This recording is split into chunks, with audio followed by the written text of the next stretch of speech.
Welcome to episode 18 of Talking Shirts. I'm Mike from Hull KR Shirts, and today I'm going to take a look at this 1995-1996 Hull KR home shirt. Now, the shirt itself was actually used across 2 seasons. So it was used in the 94-95 season, but it was also used in the 95-96 season as well. The slight difference was that in 94-95 we saw John Smith's, which was plastered across the front of the shirt, whereas for 95-96 that switched to Hull Brewery. Now, I believe you could buy a replica shirt in 94-95 with the John Smiths on the front. However, I don't believe that they released any of the shirts with Hull Brewery on the front.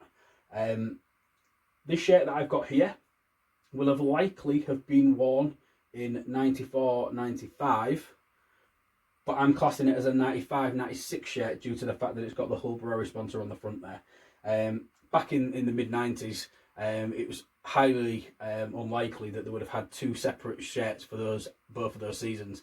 They'll have just plastered over from the season before and then reused the same shirt the following year, with them using the same design but just with a different sponsor. You can very faintly just see here that you can actually see where the Hull Brewery sponsor is wearing off and the John Smith's is underneath there. So the shirt itself is obviously a naturally white shirt with a very, very thick red band.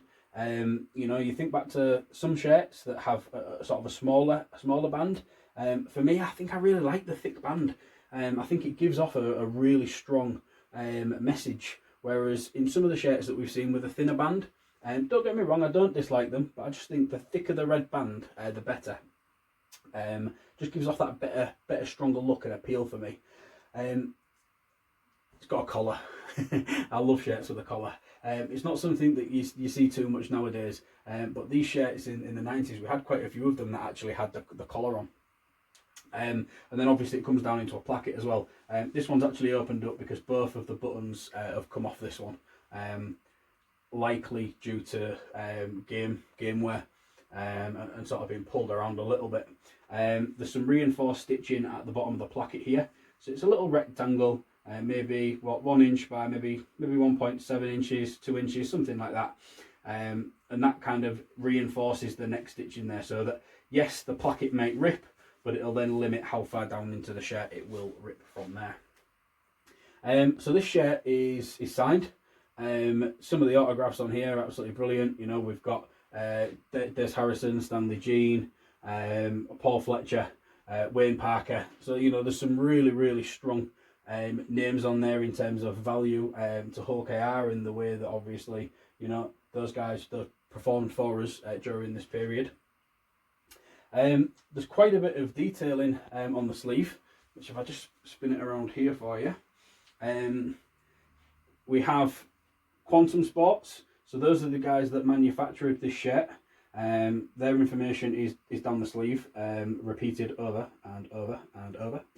And we've also got the Rugby Football League 13 badge on there, which did appear on quite a lot of the shirts during this time period. The other sleeve on the other side is exactly the same. This is quite a large shirt, so I kind of have to fold it as I turn it round. So this one is number 14.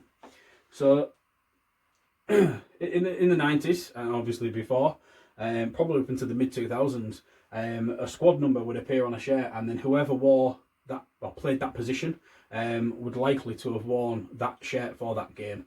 You know, none of this names on the back, bespoke size for a certain player. Back then it was, here's your shirt, this is what you're wearing.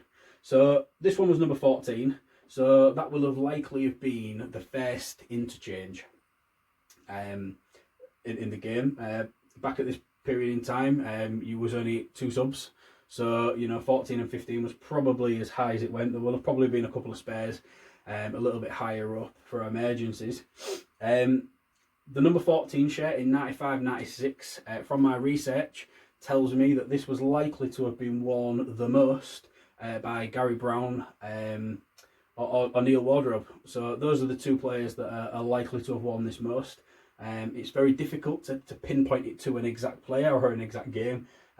Photographs aren't exactly available in bulk, like they are from sort of maybe the last 10 years. So it's difficult to sort of put an exact pin on it, which frustrates me a little bit, because I really like to know when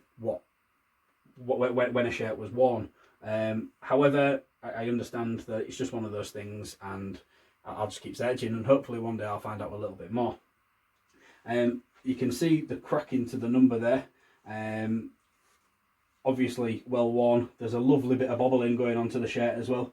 You know, you can see how much this has been worn over time. We see the word Rovers appearing at the top there, which is kind of where we would expect a player's name to be, sort of in the modern game.